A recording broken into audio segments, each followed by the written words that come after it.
Summer of '92. One night, a teenage girl named Rebecca Summers wakes up to strange noises coming from the swimming pool in their backyard. Looking out of the window, she sees the toy boat of her seriously ill brother, Tommy. Rebecca quietly slips out of the house and tries to retrieve the boat with a net. However, the task proves difficult. At some point, she falls into the pool. Through the water, she sees her mother reaching out her hand. Rebecca resurfaces near the edge of the pool, but finds no one there. Just as she is about to climb out, she hears the toy boat's motor starting up again behind her. When she turns to retrieve it, something from below pulls her under the water. Present day, the Waller family. Ray, Eva, and their children, Izzy and Elliot, are looking for a new permanent home after Ray was forced to retire from his baseball career due to multiple sclerosis. A realtor shows them a house equipped for someone with disabilities, but Ray isn't ready to give up hope of returning to sports. While driving through town, Ray suddenly notices a house with a for sale sign. The realtor takes them inside. The home turns out to be cozy and comfortable. As the children explore the rooms, Eva mentions that she has found a teaching position at a nearby school. Meanwhile, Ray steps outside into the yard and pauses in front of a large swimming pool. He admits he's always wanted one. Eva walks away for a moment, and Ray suddenly spots a baseball floating in the water. Reaching out for it, he falls into the pool, which is covered with plastic sheeting. Ray becomes entangled and nearly sinks, reliving a vivid scene from his last game, where he delighted fans with a magnificent hit. Ray manages to resurface just as the children notice him, and Eva rushes over to help. Later, during a medical checkup, the doctor recommends Ray engage in low-impact sports, such as swimming. This becomes a decisive factor in purchasing the house with the pool. Additionally, Eva has long desired to settle in one place so the kids won't have to change schools again, allowing her to focus on family life. I want that too. I promise. The family moves into their new home. Eva settles into her new job, and their children begin attending the same school. On the first day, Izzy meets a boy named Ronnie, who invites her to join the swim team. After school, the whole family begins cleaning the pool. While the kids scrub the sides, Ray cleans out the drain and severely injures his hand. My Izzy is... Suddenly, black, foul-smelling sludge starts pouring out of the drain. A specialist called in for repairs marvels at their swimming pool. He explains that it's almost completely self-sustaining, filling from an underground well. This means the water is naturally filtered and heated, highly beneficial for health. Pools like this are typically found in wellness centers, so the family is very lucky. Finally, the day comes when the pool is refilled and ready for swimming. The family enjoys splashing around and playing a game of fetch the coin. Ray starts swimming regularly as part of his therapy and is thrilled about his improving condition. He confides to Eva that perhaps his illness was meant to be. Had he remained healthy, he would have never willingly quit sports. Eva is happy to see his optimism. Now all family members spend plenty of time swimming. Eva even swims at night. One evening, she notices their cat running anxiously along the edge of the pool, crying out as if trying to warn her. Eva brushes it off, attributing it to the cat's natural fear of water. However, as she dives underwater, she sees Ray standing by the poolside. When she surfaces, Ray is nowhere to be seen. Suddenly, the underwater lighting flickers, making her feel uneasy, and she quickly climbs out of the water. Eva checks on the children, finding them fast asleep. She then goes to Ray, who is watching another baseball match on TV, and denies having been outside. The couple goes to bed, unaware of a toy boat appearing in the pool, closely watched by their cat.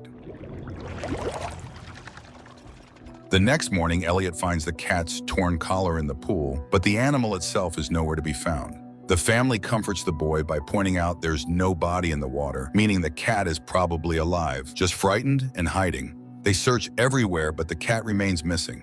Meanwhile, Ray removes his bandage and is amazed to see that the severe cut on his palm has healed without even leaving a scar. Time passes, and Eva begins experiencing increasingly frightening dreams involving water.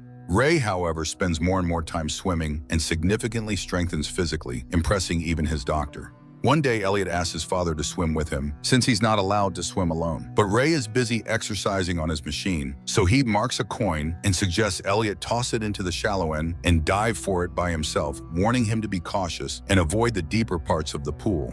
Elliot does as instructed, but when he dives underwater, he suddenly sees a coin falling to the bottom, as if someone had just tossed it from above.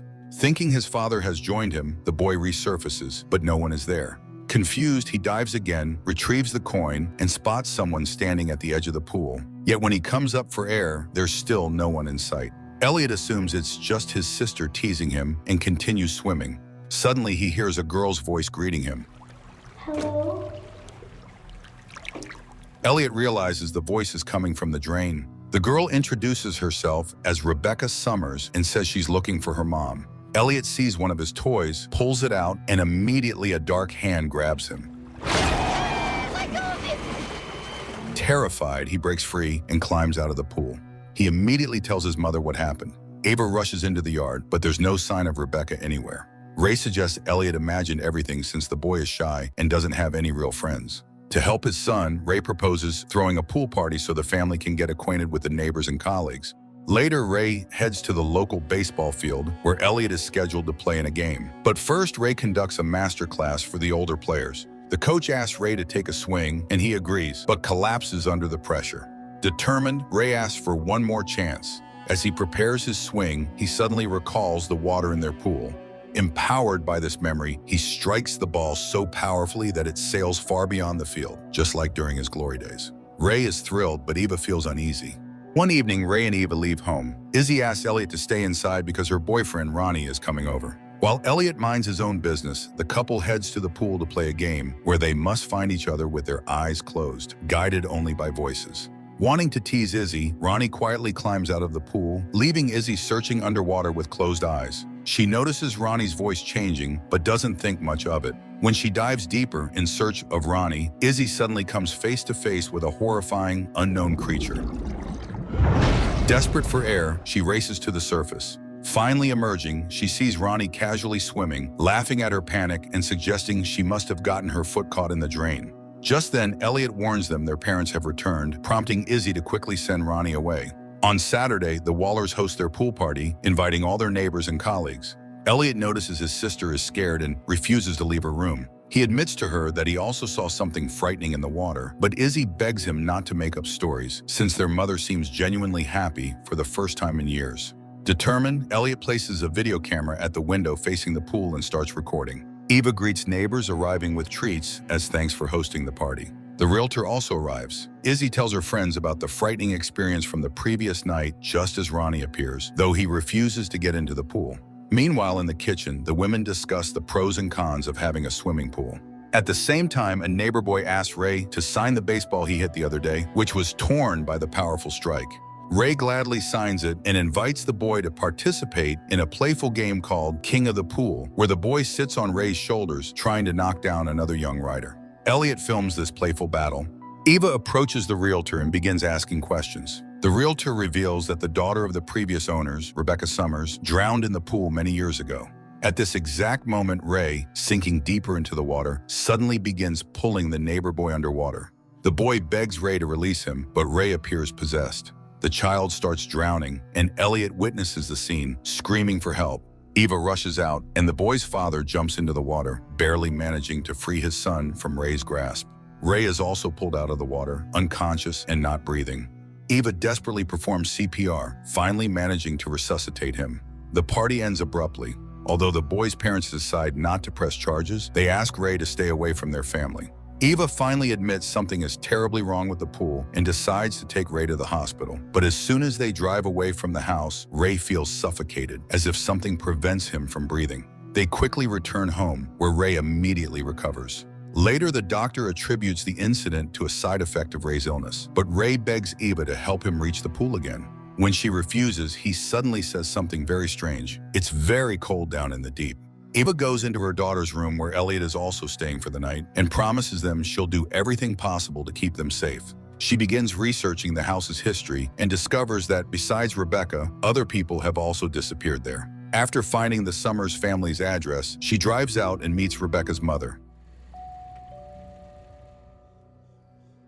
The woman is gravely ill but agrees to speak when she learns Eva's questions relate to the swimming pool. With pride, the woman shows Eva a photograph of her son Thomas, who has grown up to become a respected official working for the greater good. Strangely, she recalls their old house and the swimming pool fondly, completely denying the very existence of Rebecca. Eva shares her family's experience, begging for honesty. The woman finally explains the pool's water comes from an ancient pagan healing spring guarded by a malevolent fairy-like creature. To access the healing, a sacrifice must be offered. She sacrificed Rebecca to heal Tommy. Horrified, Eva realizes Ray's healing means the entity will demand one of their children. When Eva asks how to stop this nightmare, the woman suddenly falls ill, black tears streaming down her face, calmly promising that soon the water will claim its due and another family needing help will move in. Eva returns home, finding Ray showering, fully aware now that something inhabits him. Meanwhile, Elliot notices the water in his glass behaving strangely, and suddenly he hears the cat meowing outside. Running into the yard, he calls out for the cat Come here, sire. and sees its shadow on an inflatable swan floating in the pool. Elliot carefully crawls along the diving board toward it, but suddenly an unknown creature grabs and pulls him underwater. Fortunately, Izzy and Eva see this happening. They rush to the pool and discover the pool cover's mechanism has been triggered, nearly sealing the pool entirely. Eva struggles to open part of it and instructs Izzy to find her father while she dives in after Elliot. Izzy runs into the kitchen, slips, and falls onto a broken glass, injuring her hand. Crying in pain, she searches for her father. Dad! Ray forbids her from calling for help, calmly explaining that everything will become better once Elliot is taken. Izzy realizes Ray is fully controlled by the entity in the pool and tries to confront him with a baseball bat, but Ray effortlessly pushes her aside. Underwater, Eva finds Elliot unconscious. As she tries to carry him to the surface, the creature grabs her, preventing their escape. Meanwhile, Izzy hides in the garage, where the TV mysteriously turns on by itself, playing footage from Ray's baseball games. Suddenly, Ray appears, corners Izzy, and locks her inside. Back in the pool, Eva is aided by Rebecca's ghost, who helps them reach the surface. But Elliot has already drowned, and Eva desperately fails to resuscitate him.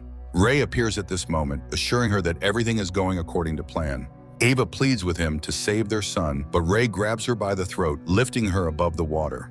Just then, Izzy, having escaped the garage, strikes Ray with the baseball bat, forcing him to release Eva. After another blow, Ray collapses and a black liquid starts seeping out of him, allowing him to regain control over himself. The pool rapidly fills with black water, and the children become ill. Someone has to pay. Ray voluntarily enters the water, offering himself to the unknown creature as payment. As soon as he does, the children recover and the water clears, but Ray vanishes completely. Some time passes, and the remaining family members mourn Ray's loss. They decide to remain in the house to ensure no one else falls victim to the entity. Eventually, the pool is filled in with earth. The movie is a typical example of the could-have-been-better category. The idea had potential, but the execution was lacking. A cliched plot, predictable events, and a complete absence of genuinely frightening elements render the film boring and forgettable.